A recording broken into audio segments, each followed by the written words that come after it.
اعوذ باللہ من الشیطان الرجیم بسم اللہ الرحمن الرحیم لا حول ولا قوة الا باللہ العلی العظیم۔ امام حسین علیہ السلام 4 عالمی چینل کربلا مقدسہ کے آن لائن ٹرانسمیشن پروگرام معرفت منتظر اجل اللہ تعالی فرجہ الشریف میں آپ کی خدمت میں حاضر ہیں، اور ہماری جتنی بھی نشریات ہیں ان کو آپ ملاحظہ فرما سکتے ہیں جادو ٹی وی، روکو T V, Amazon fire T V اور ایپل ٹی وی کے ذریعے سے۔ منجی عالم بشریت حضرت امام زمانہ علیہ السلام کے عنوان سے ہمارے گفتگو کا سلسلہ جاری ہے، اور ظاہر ہے کہ اس میں ہمیں جس چیزوں کی طرف ہمیں توجہ کرنی ہے اس دوران غیبت میں، اس میں سے ایک مہم چیز جو کہ حدیث ہے، حضرت امام زمانہ علیہ السلام سے منقول حدیث، اور مرحوم مجلسی نے اس حدیث کو کتاب شریف بہار الانوار میں ذکر فرمایا کہ ہر وہ چیز جو موجب بنے ہماری محبت کا، جو ہمارا پسندیدہ ہو، جو جس چیز کو ہم پسند فرماتے ہیں اس چیز کی طرف رغبت کرو، اور جس چیز کو ہم ناپسند کرتے ہیں، ہمیں وہ چیز پسند نہیں ہے، اس چیز سے آپ دوری اختیار کرو۔ تو ظاہر ہے کہ اس حدیث میں ہر وہ چیز جو شریعت مصطفی صلی اللہ علیہ وآلہ کے مخالف ہو اسے ہمیں دوری اختیار کرنی ہے، اور ہر وہ چیز جو ان کا پسندیدہ ہو اس کی طرف ہم نے رغبت کرنی ہے۔ تو بہرحال آج ہمارے جو مہمان ہے عالی جناب مولانا سید شوکت عباس رضوی النجفی، انشاءاللہ العزیز ان سے گفتگو کا سلسلہ جاری رکھتے ہیں اور ان کے اطلاعات اور علم سے انشاءاللہ استفادہ کرتے ہیں۔ السلام علیکم ورحمۃ اللہ وبرکاتہ۔ وعلیکم السلام ورحمۃ اللہ وبرکاتہ۔ کیسے ہیں؟ خیریت سے ہیں انشاءاللہ؟ الحمدللہ والشکر، آپ انشاءاللہ کیسے؟ الحمدللہ، مولا آپ کو سلامت رکھے۔ امام حسین علیہ السلام میڈیا گروپ کی طرف سے اور امام حسین علیہ السلام ٹی وی کی جتنے بھی اراکین ہیں ان کی طرف سے آپ کے نہایت ہی ممنون اور مشکور ہیں کہ آپ نہایت ہی مصروفیات کے باوجود یہاں تشریف لائے۔ وفقکم اللہ، جزاکم اللہ۔ مولا آپ کو سلامت رکھے۔ قبلہ، ایک ظاہر ہے کہ پچھلی دفعہ بھی جیسے دعوت آپ تشریف لا چکے تھے، تو امام زمانہ علیہ السلام کے عنوان سے ہمارے گفتگو شروع ہے، اور اس میں ایک جو روایات میں ہے یا علماء بہت زیادہ جس چیز کی تائید کرتے ہیں زمانے غیبت میں، دعائے عہد کی۔ تو اس دعائے عہد کی کیا فضیلت ہے، اور دور غیبت میں کن فوائد کے لیے مومنین ان کو تلاوت کرتے ہیں، اس پر اگر آپ وضاحت فرمائیں۔ چلو، بسم اللہ الرحمن الرحیم۔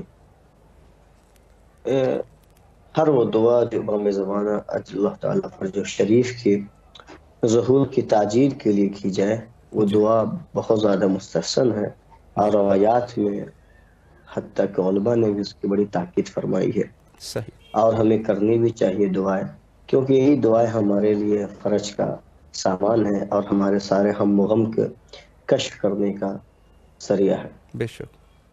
امام زمانہ اجل اللہ تعالیٰ فرج شریف کی ظہور کے لیے دعا کرنا جی، ہمارے لیے ضروری ہے۔ خود امام نے حکم دیا ہے کہ ہمارے ظہور کے تعجیل کی دعا کرو۔ بے شک۔ جہاں تک بات دعا عہد کی ہے، جی، تو دعا عہد کے سلسلے میں روایات موجود ہیں، حتیٰ کہ جب دعا عہد انسان مسلسل 40 نماز فجر کے بعد پڑھتا رہے گا، جی، تو روایات میں آیا ہے کہ وہ امام زمانہ علیہ السلام سے ملاقات کرے گا، اللہ، اور امام زمانہ علیہ السلام کے ساتھ حق کا دفاع کرے گا اور حکومت الہیہ قائم کرے گا۔ جی، اس کے لیے ہمیں سب سے پہلے ضروری ہے ذرا سے ہم رجعت کے بارے میں غور کریں۔ جی، انشاءاللہ تعالی اگر وقت رہا تو رجعت کی عنوان سے گفتگو ہوگی، جی، لیکن میں یہاں بیان کرتا چلوں کہ جب رجعت قائم ہوگی اور رجعت برپا کیا جائے گا، جی، تو رجعت میں ہے کہ ہر انسان چاہتا ہے کہ اللہ وحدہ لا شریک کی ایک حکومت میں انسان جیے، جی، اور ایسی حکومت میں جیے جو انسان کے لیے عزت کا سبب بنے اور انسان کے احترام کا اور وقار کا ذریعہ بنے۔ بے شک ہر انسان چاہتا ہے کہ ہم جس امام کے دور میں ہم رہے ہیں جی اس امام کی حکومت ظاہریہ میں زندگی گزاریں جی تاکہ ہم حق شناسی آسانی سے کر سکیں۔ بے شک یہی وجہ ہے کہ جب رجعت کے زمانے میں ہر امام کا ظہور اجلال ہوگا جی تو ہر امام کے ساتھ اس کی امت کے نیک بندے ظاہر کیے جائیں گے جی اور امام کے ساتھ ان کو محشور کیا جائے گا، جی امام کے ساتھ وہ اس حکومت میں زندگی گزاریں گے۔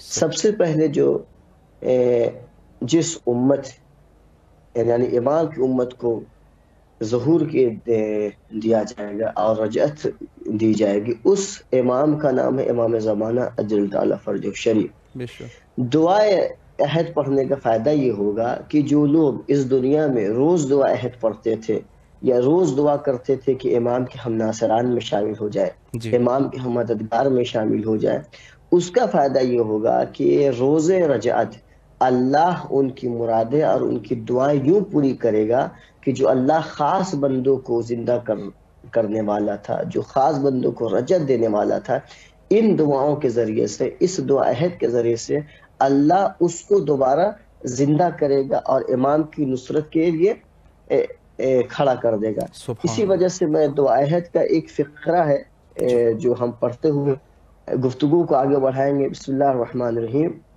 اللہم ان حال بینی و بینہ الموت الذی جعلتہ علی عبادک حتما مقضیا فاخرجنی من قبری معتذرا اللہ کفنی اکبر شاہرا سیفی مجردا قناتی ملبیا دعوت الداعی فی اللہ الحاضر والباد۔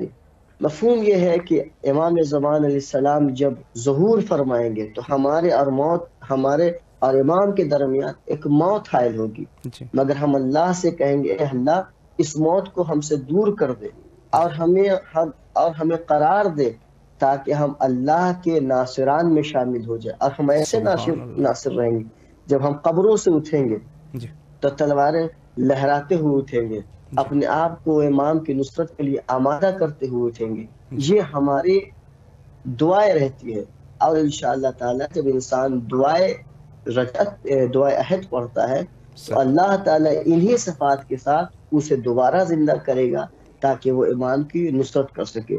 ورنہ اگر آپ دیکھیں تو ایک لمبی تاریخ ہے، جی 1400 سال سے دعائے عہد پڑھی جا رہی ہے، جی مگر کتنے لوگوں نے امام کی ظاہراً نصرت فرمائی ہے۔ جی یہ وہی دعائے عہد ہے جو دعائے عہد انسان مسلسل پڑھتا ہے جیسے 40 صبح تک، جی تو اللہ انہیں روز رجعت دوبارہ زندہ کرے گا تاکہ وہ امام کی نصرت کر سکے، بے تب شک یہاں پر اس کی دعا متحقق ہوگی جی اور یہ دعا عہد کا وہ فائدہ محسوس کرے گا۔ جی صحیح جی قبلہ، ایک تھوڑی بہت وضاحت اور اشارہ بھی آپ نے فرمایا رجعت کے بارے میں، تو یہ ایک عقیدہ ہے مذہب شیعہ کا، تو اسی رجعت کے اوپر اگر آپ تھوڑی وضاحت فرمائیں اور یہ بات تھوڑی واضح ہو جائے مومنین کے لیے۔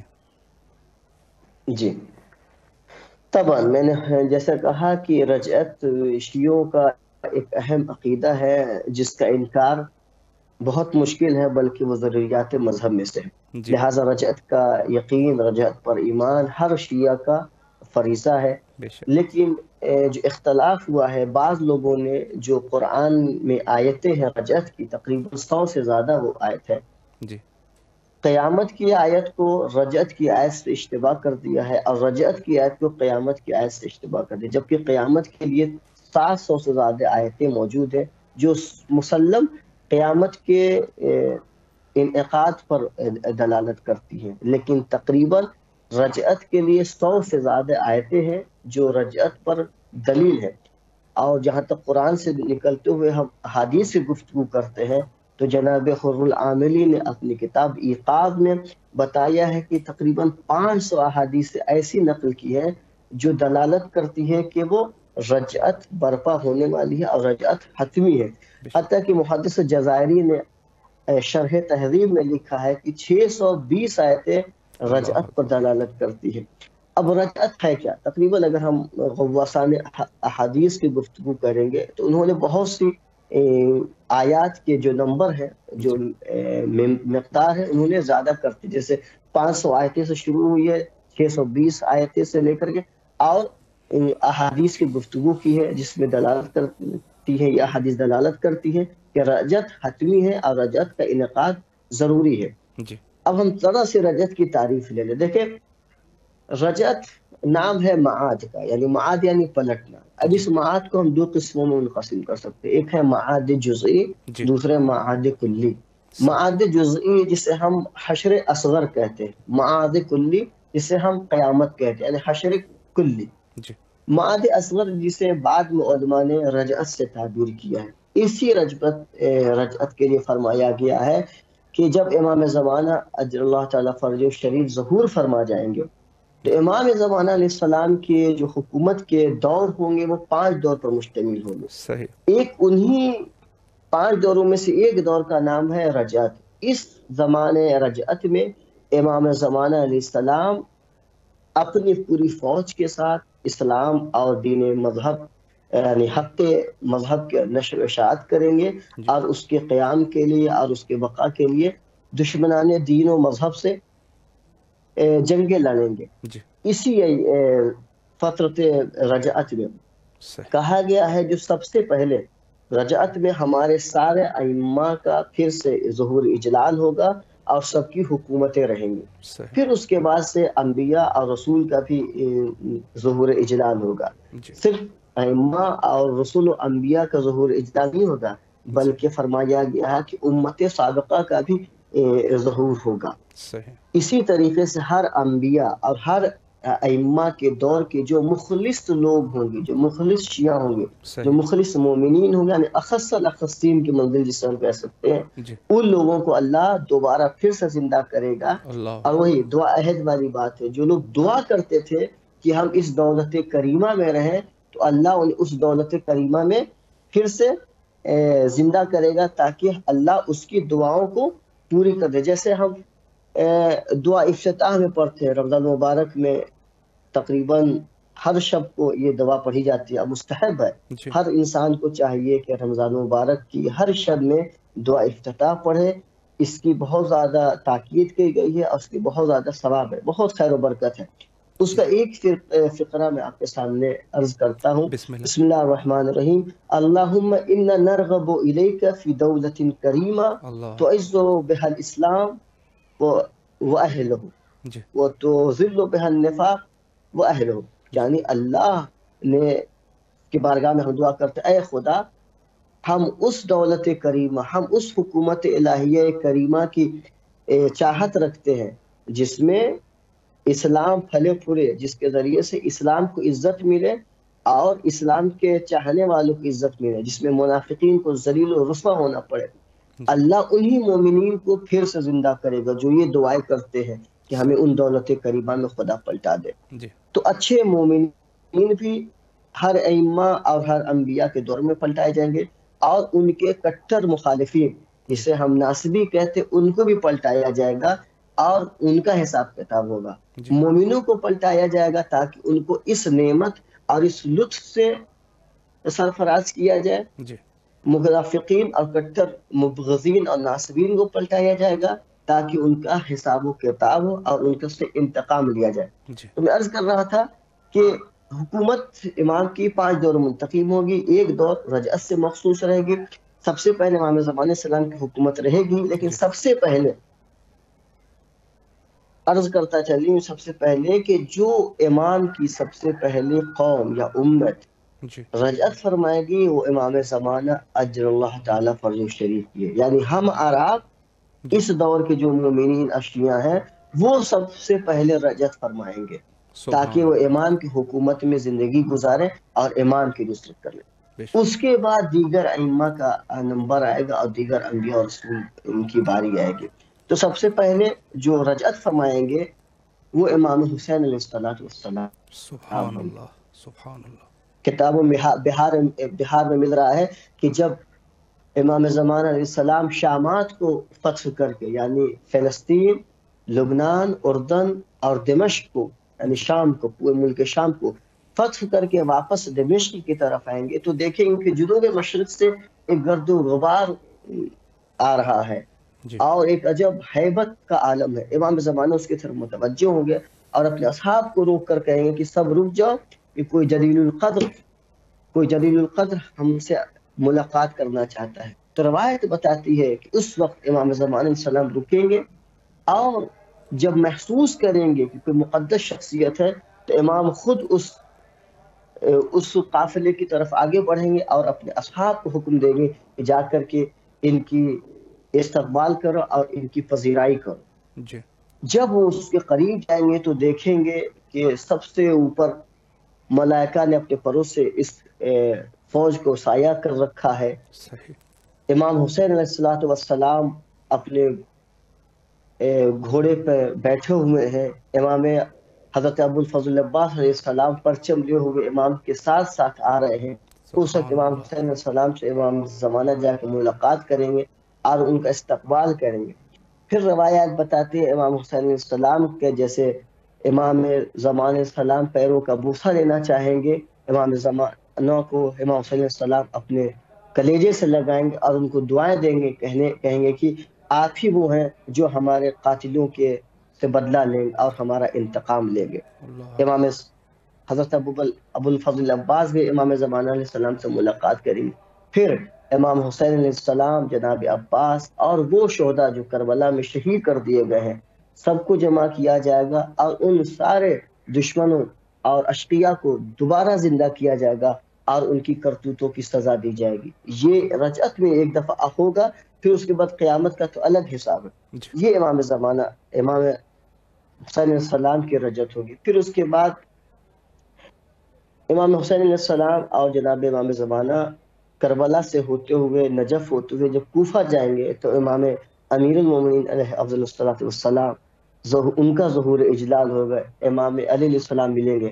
کوفے میں ایک نشست ہوگی. جی بہار میں ملتا ہے کہ امام فرماتے ہیں کہ جیسے یعقوب کو اللہ نے سارے بیٹوں کے ذریعے سے آنکھوں کی ٹھنڈک بخشی تھی، ویسے ہی روز رجعت اللہ ہمیں ہماری ساری اولادوں کے ساتھ جمع کرے گا سبحان اور اللہ. ہماری آنکھوں کا ٹھنڈک قرار دے گا. اس سبحان وقت ہمیں اللہ. بڑی مسرت ہوگی. آپ ذرا تصور کر سکتے ہیں جس کا ایک لڑکا بہت اچھا نکل جائے تو کتنا فخر کرتا ہے. بے شک. یہاں امیر المومنین کے سامنے ایسے لوگ موجود ہوں گے، ایسے فرزندان موجود ہوں گے جن کی وجہ سے پوری کائنات بچی رہی، جس کی وجہ سے اللہ کا نظام بچا رہا، بے اللہ شک. کی الوہیت بچی رہی، بے شک. اللہ کی وحدانیت بچی رہی. اس مولا کو کتنا فخر محسوس ہوتا ہوگا، کتنا عزت و وقار محسوس ہوتا ہوگا. امام علی علیہ السلام اس وقت مل کر کے جو بھی امام زمان السلام کی حکومت کے خلاف کھڑا ہوگا اس کے خلاف جنگ کریں گے.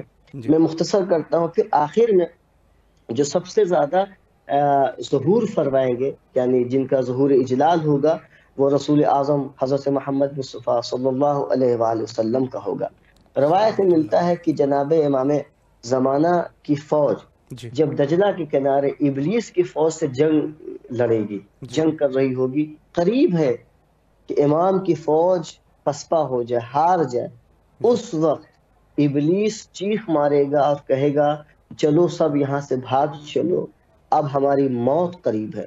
تو جی اس وقت ابلیس کا ایک کارندہ کہے گا یہ کیا ہوا، اب تو ہماری فتح و کامرانی قریب ہے، چند سیکنڈ میں ہم امام کے یا امام مہدی علیہ السلام کی فوج کو پسپا کر دیں گے، جی. پھر ہمیں فتح و کامرانی مل جائیں گے. اس وقت ابلیس کہے گا نہیں، یہی وہ وقت معین ہے جس کا خدا نے وعدہ کیا تھا. اللہ اکبر. آسمان کی طرف دیکھو. اب جیسے سارے فوجی آسمان کی طرف دیکھیں گے تو دیکھیں گے کہ رسول اعظم صلی اللہ علیہ وآلہ وسلم اپنے تمام اصحاب کے ساتھ جو اخص الاخصین تھے ان کے ساتھ، فرشتوں کے ساتھ لشکر لے کر کے زمین پر وارد ہو گئے اور ابلیس کے لشکر کو فرنار کر دیں گے جیسا کہ احادیثوں میں وعدہ کیا گیا. جی یہ رجعت کا ایک مختصر سا تجزیہ تھا، جی لیکن اگر تفصیل میں جائیں گے تو بہت بڑی تفصیل ہے جی جس میں امت سابقہ کا بھی ذکر کیا گیا ہے، جی. انبیاء کا بھی ذکر کیا گیا اور ہر اس امتی کا ذکر کیا گیا ہے جو دوبارہ زندہ کیا جائیں گے اور ان کا انتقام لیا جائے گا. یہاں پر رک کے بات عرض کر دوں گا جی کہ جناب فاطمہ زہرا علیہ السلام کے قاتلوں کو بھی زندہ کیا جائے گا صلوات اللہ اور علیہ. ان کا بھی حساب کتاب ہوگا اور ان پر عذاب نازل کیا جائے گا اور ان کو سزائیں دی جائے. بے شک. یہ تو ہوگا قیامت میں انشاءاللہ تعالی. ابد الآبدین وہ ہمیشہ عذاب میں رہیں گے انشاءاللہ تعالی. انشاءاللہ. نعم. جی قبلہ بہت اچھی تفصیل تھی. ایک سوال جو ہمارے پاس کافی دفعہ تکرار ہو چکا ہے واٹس ایپ کے ذریعے سے، جو مومنین نے بھی بہرحال کئی دفعہ یہ سوال پوچھ بھی چکے ہیں کہ امام زمانہ علیہ السلام کی طولانی غیبت کے کیا اسباب تھے، اس پر اگر آپ روشنی فرمائیں تو. امام زمانہ اجل اللہ تعالیٰ فرجہ شریف کے طولانی غیبت کے اسباب میں بہت سے اسباب ہیں. جنہیں میں نے عرض کیا تھا کہ ایک قتل ہے، جی دوسرا یہ ہے کہ امتحان المومن، سب سے بڑا ہے کہ مومن کا امتحان لیا جائے گا.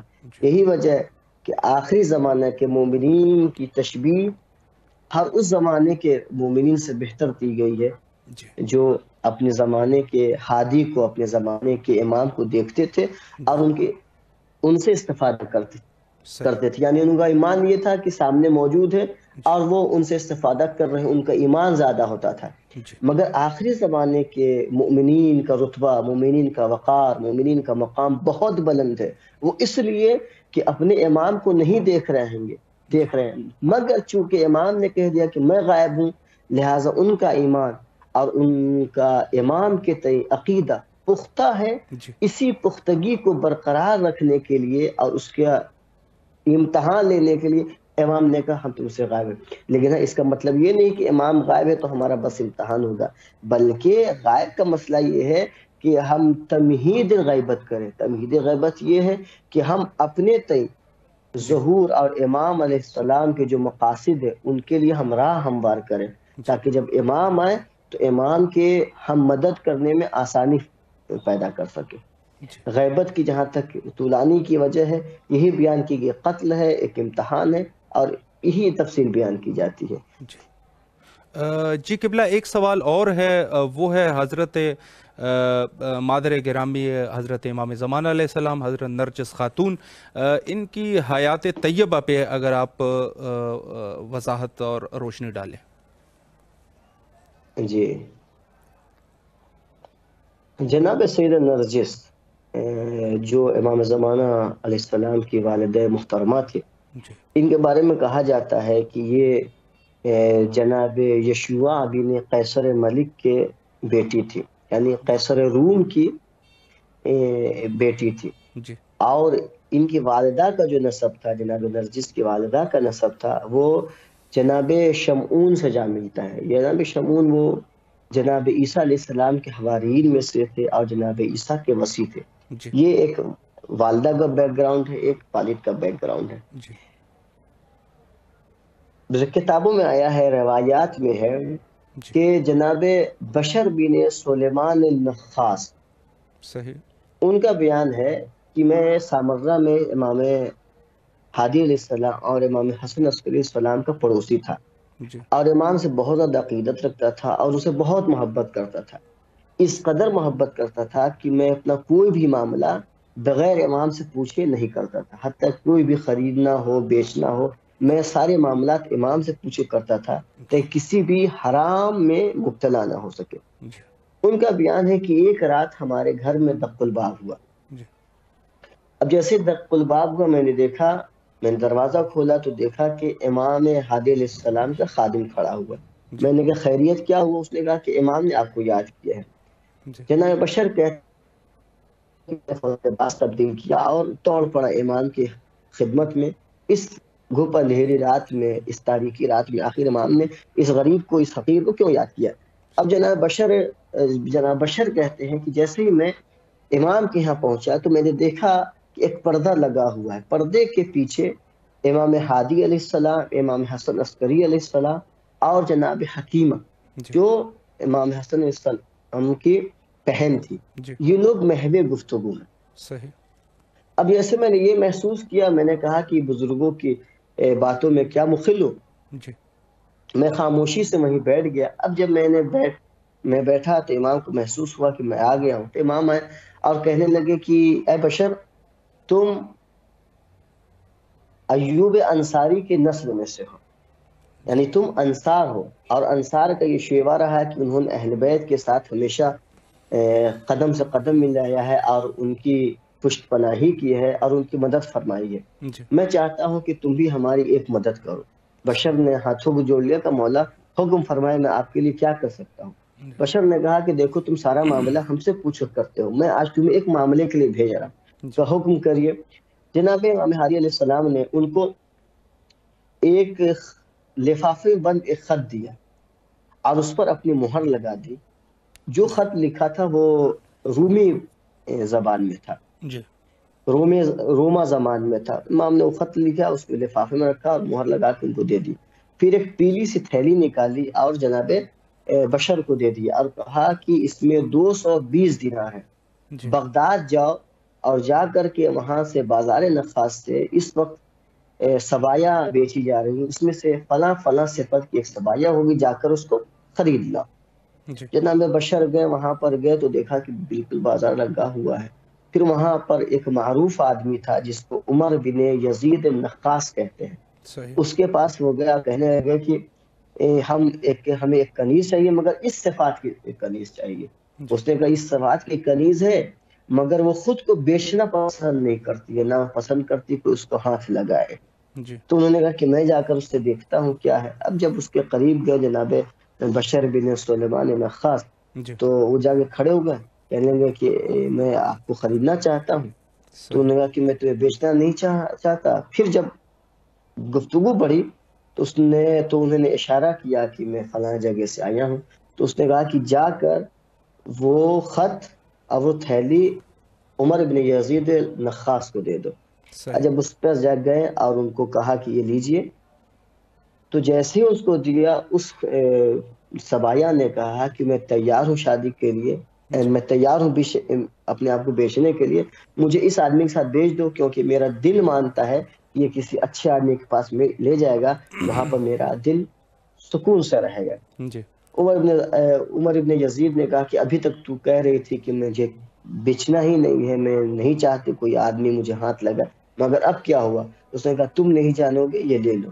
پھر اس کے بعد سے جناب بشر ابن سلیمان نے ان کو خرید لیا اور بیٹھال کر سمرہ کی طرف روا دوا ہو گئے. جی جناب بشر کہتے میں نے راستے میں دیکھا کہ وہ خاتون اس خط کو لے کر بار بار اپنی آنکھوں سے لگا رہی ہیں، بوسہ لے رہی ہیں اور گریہ کیے جا رہی ہیں. جی جناب بشر نے کہا کہ محترمہ کیا ہوا؟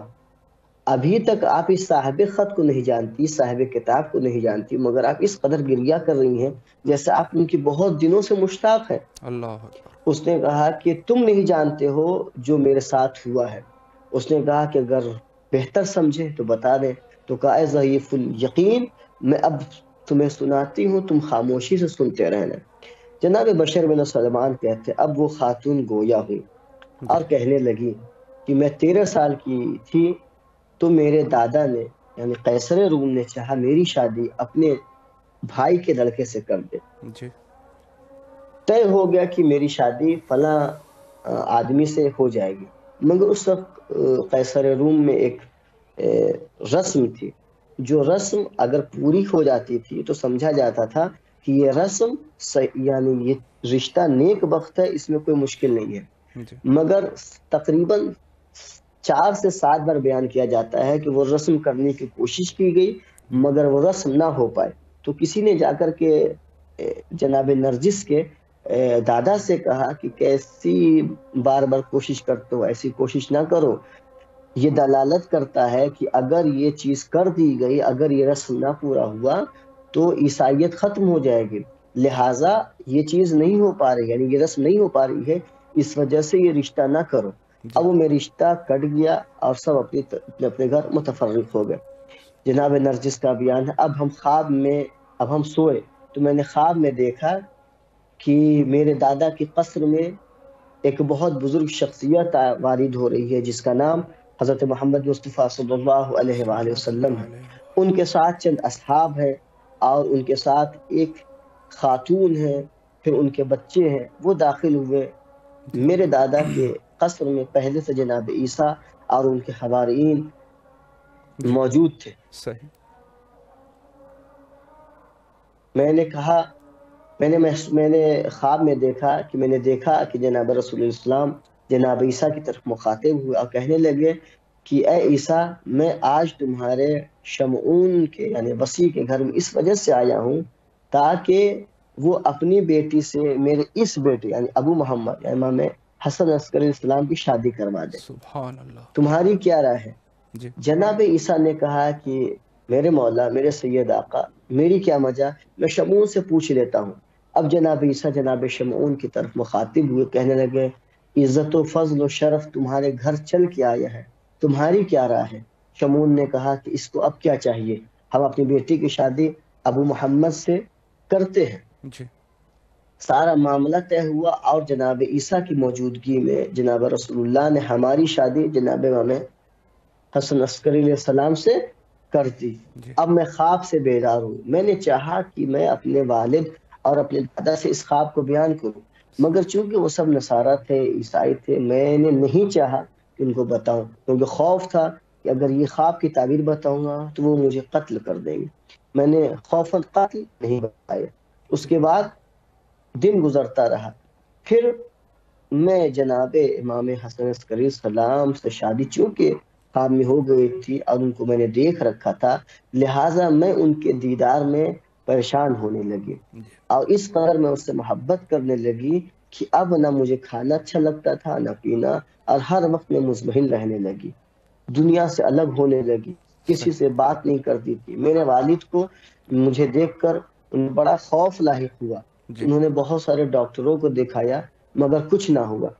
پھر میں نے محسوس کیا یا خواب میں نے دیکھا کہ کوئی کہہ رہا ہے کہ تمہارے باپ نے یا تمہارے دادا نے تم یہاں پر بہت سارے مسلمانوں کو اسیر کر رکھا ہے، جی اگر تم ان اسیروں کو چھڑوا دو گی تو تمہیں راحت و سکون ملے گا۔ جی کتاب میں آیا ہے کہ جناب نرجس نے اپنے دادا سے کہا کہ مجھے لگتا ہے کہ اگر ہماری قید میں جو مسلمانوں کو اسیر کیا گیا ہے، اگر ان مسلمانوں کو رہا کر دیا جائے تو مجھے سکون ملے گا، اور ایسا ہی کیا۔ اب وہ انسان جو سارے ڈاکٹروں سے تھک ہار چکا ہو، جو علاج اور صحیح ہونے کی سے مایوس ہو گیا، اگر اسے ایک تنکا بھی ملے گا تو وہ بھی کافی ہو جائے گا۔ تو اس نے کہا ٹھیک ہے، اگر آپ کو لگتا ہے کہ مسلمانوں کو رہا کرنے کے بعد آپ کو افاقہ مل جائے گا اور آپ صحیح ہو جائیں گے تو ہم مسلمانوں کو رہا کر دیتے ہیں۔ جی جناب نرجس کے کہنے پر بہت سارے مسلمانوں کو رہا کر دیا گیا۔ خود جناب نرجس اور ان کے گھر والوں کا کہنا ہے کہ رہائی کے بعد جناب مریم ٹھیک ہو گئی اور اچھے سے رہنے لگی۔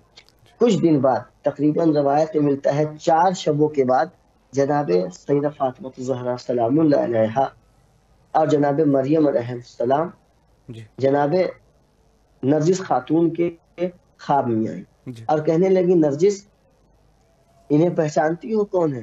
کہنے نہیں پہچانتی۔ کہا ان کے بیٹے سے تمہاری شادی ہوئی، یہ حضرت فاطمہ الزہرا بیت رسول اللہ اعظم صلی اللہ علیہ وآلہ ہے۔ تو انہوں نے جناب نرجس کھڑی ہوئی ان کا استقبال کیا اور ان سے لپٹ کر رونے لگی۔ جناب فاطمہ زہرا نے پوچھا رونے کا سبب کیا ہے؟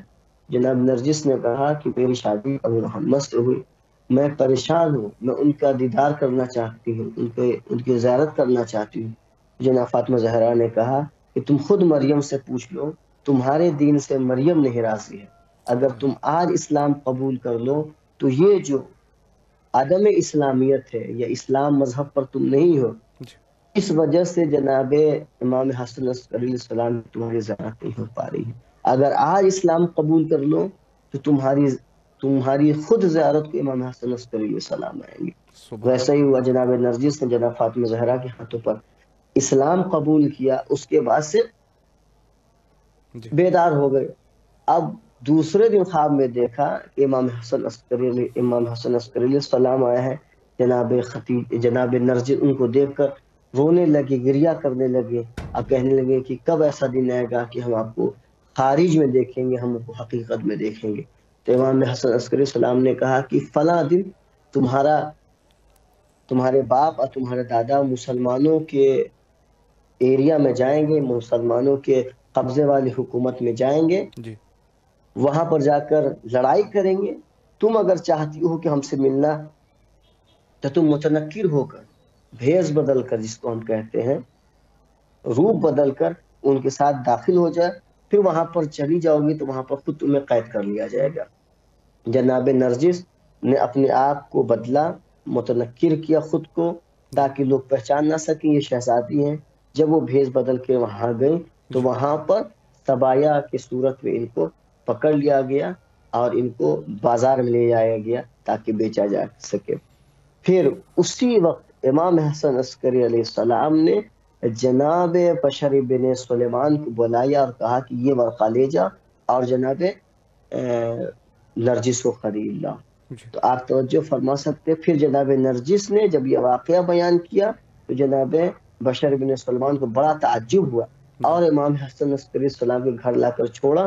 اس وقت خود امام ہادی علیہ السلام، امام حسن عسکری السلام نے جناب حکیمہ کو بلایا اور کہا کہ لے جا کر نرجس کو اسلام کی تعلیمات دو اور اس کے بعد سے ان کو اسلامی رسومات کے ذریعے سے امام حسن عسکری علیہ السلام کے حبال عقد میں دے دو۔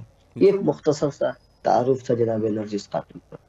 جی قبلہ، آخر میں قبلہ ہمارے پاس تھوڑا سا ٹائم بچا ہے، تقریباً 4-5 منٹ، ایام فاطمیہ بھی ہے، تو اگر قبلہ آپ کی آمادگی ہے تو ظاہر ہے کہ ہر موضوع جو اہل بیت سے مربوط ہے وہ امام زمان علیہ السلام کے ساتھ بھی مربوط ہے، تو اگر ایام فاطمیہ کی اہمیت اور اس پر آپ تھوڑی سی وضاحت فرمائیں تو انشاءاللہ العزیز یہ 3-4 منٹ کا جو ٹائم ہمارے پاس بچا ہے۔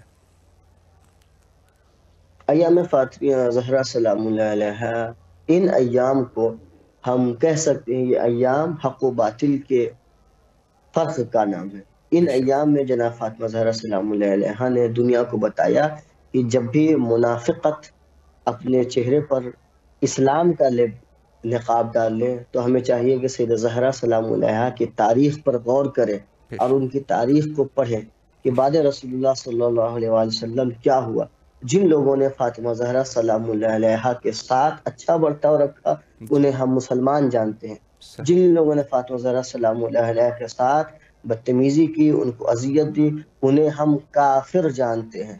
آپ بوانگ دوہل کہتے ہیں وہ کافر ہیں، وہ لوگ وہ کسی بھی لباس میں رہیں ہم انہیں کافر جانتے ہیں، کیونکہ خود رسول اللہ کی حدیث ہے فاطمہ بضعۃ منی من اذاہا فقد اذانی، فاطمہ میرا ٹکڑا ہے، جس نے فاطمہ کو اذیت دی اس نے گویا مجھے اذیت دی، اور رسول کو اذیت دینے والا کافر ہی ہوتا ہے، منافق ہی ہوتا ہے۔ لہٰذا ان ایام میں ہمیں چاہیے زیادہ سے زیادہ فاطمہ زہرا سلام اللہ علیہ کے فضائل پڑھے جائے اور ان کے تاریخ کو پڑھا جائے۔ اس فاطمہ زہرا سلام اللہ علیہ نے رسول اسلام کی شہادت کے بعد کس طریقے سے دفاع ولایت میں قیام کیا، اور آپ ایک میں مصائب کے فقرہ ہے کہ جناب فاطمہ زہرا سلام اللہ علیہ کے لیے ملتا ہے کہ جناب فضہ نے پوچھا کہ بی بی آپ کتنا روئیں گی، جناب فاطمہ زہرا سلام علیہ نے کہا فضہ میں اس لیے نہیں رو رہی ہوں کہ میرا محسن شہید ہو گیا، میں اس لیے نہیں روئی کہ میرے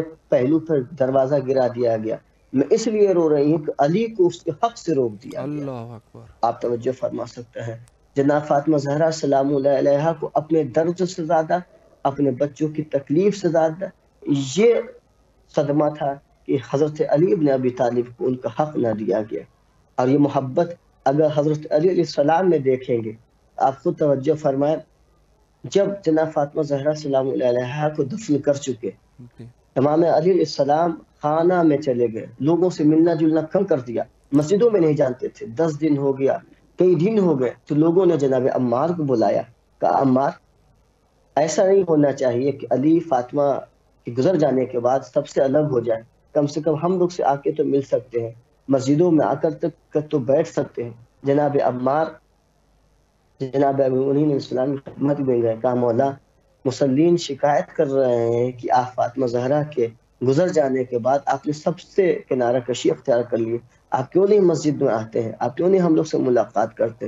امیر المومنین نے کہا عمار میں کیا بتاؤں، مجھے اپنا غم نہیں ستا رہا ہے، مجھے فاطمہ کی گزر جانے کا غم نہیں، بالکل حق، موت برحق ہے، موت آنی ہے، لیکن اے عمار میں کیا بتاؤں، فاطمہ نے مجھے آج تک کسی بات کی شکایت کی، اے عمار جانتے ہو کہ میں فاطمہ کو غسل دے رہا تھا تو میں نے غسل دیتے ہوئے دیکھا کہ اس کی پسلیاں ٹوٹ گئی ہیں، مگر فاطمہ زہرا نے اف تک نہ کیا. اے عمار میری فاطمہ مر گئی مگر اس نے مجھے یہ نہ احساس دیا کہ میری پسلیاں ٹوٹ گئی ہیں، کیونکہ وہ مجھے جانتی تھی کہ علی کو لوگ سلام کا جواب نہ دے رہے ہیں.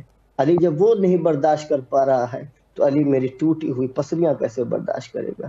اے عمار علی مر گیا جب علی کو پتہ چلا کہ فاطمہ کی پسلیاں ٹوٹ گئی ہیں اور علی کو خبر تک نہ رہی. لہٰذا ہمیں چاہیے کہ ہر پلیٹ فارم پر ہر طریقے سے فاطمہ زہرا سلام اللہ علیہا کے قاتلوں کو بے نقاب کرے اور انہوں نے جو ظلم کیا ہے اس ظلم کو آشکار کرے. اور اگر ہم کسی بھی حیلہ و مکاری سے یہ کہتے ہیں فاطمہ زہرا سلام اللہ علیہا کے قاتلوں سے ہم انحراف کریں اور ان کی بات نہ کیا کریں تو گویا کہ ہم نے فاطمہ زہرا سلام اللہ علیہا پر ظلم کیا. ایک مظلوم کے ہم نے حق کو غصب کر لیا ہے، ایک مظلوم جس پر ظلم ہوا. آپ اب غیبت کی بحث پڑھیں گے تو غیبت کون کر سکتا ہے؟ مظلوم ظالم کی غیبت کر سکتا ہے. ہم فاطمہ زہرا سلام علیہا کے مظلومیت کا تذکرہ نہیں کر سکتے، ہم فاطمہ زہرا سلام علیہا کے ظالموں کا تذکرہ نہیں کر سکتے، صرف اس لیے اختلاف نہ ہو جائے. اگر اختلاف حق بیانی کے ساتھ ہو رہی ہے تو ہو جائے، لیکن حق بتاتے رہنا چاہیے تاکہ کبھی بھی حق کو باطل سے نہ بدلا جا سکے. بے شک بے شک بے شک. مولا آپ کے توفیقات میں اضافہ فرمائے. بہت اچھی گفتگو اور بہت ہی اچھا میسج، جس کو جو دور کی ضرورت ہے اسی طریقے سے آپ نے گفتگو فرمائی. ہم آپ کے لیے کربلا مقدسہ میں دعا گو ہیں اور نائب و زیارہ ہے. مولا آپ کو حفظ و امان میں رکھے. ایک دفعہ پھر بھی ہم امام حسین علیہ السلام ٹی وی کے تمام اراکین کی طرف سے آپ کے نہایت ہی ممنون اور مشکور ہے کہ آپ تشریف لائے اور اس نورانی گفتگو سے آپ نے ہمارے محفل کو نورانی فرمایا. مولا آپ کو حفظ و امان میں رکھے. جزاکم اللہ خیر، وفقکم اللہ جمیعا انشاءاللہ. اجتماع سے دعا. فی امان اللہ. فی امان اللہ. فی امان اللہ. فی امان اللہ. جی بہت ہی جس کو کہا جائے یہ وہ گفتگو ہے کہ اس دور کی سب سے بڑی ضرورت یہ ہے کہ مظلوم کے دفاع کرنا. لا يحب اللہ الجہر الا من ظلم. خدا کبھی جہر کو پسند نہیں فرماتے، لیکن جو مظلوم کے لیے آواز بلند ہو جائے، یعنی خدا گویا کہ بلند آواز کو ہی پسند نہیں کرتے. لا يحب اللہ الجہر الا من ظلم. لیکن جب مظلوم کے لیے آواز اٹھتی ہے تو خدا اس چیز کو پسند فرماتے ہیں.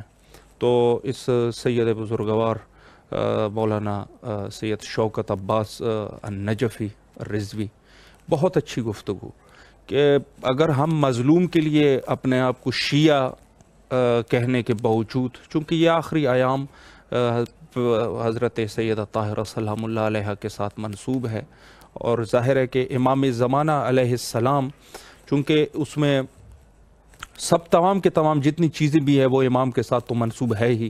تو اس میں اگر ہم بی بی کی مظلومیت کے لیے آواز نہ اٹھا سکے صرف محض اس لیے کہ ہمارے اتحاد خراب ہو جائیں گے، تو اتحاد کوئی باطل پہ تو اتحاد ہم کر ہی نہیں سکتے. باطل پہ آپ کیسے اتحاد کرو گے؟ باطل پہ اتحاد نہیں ہوا کرتے، حق پہ اتحاد ہوا کرتے ہیں. تو جو لوگ وہ اس چیز پہ ڈٹے ہیں اور وہ کہہ رہے ہیں کہ ہم نہیں ہٹیں گے، تو ہم گویا حق پر ہے، تو پھر ہم حق پہ ہو کے کیوں مثلا اس چیز میں کوتاہی کریں. تو یہ ایک نہایت ہی ضروری چیز ہے.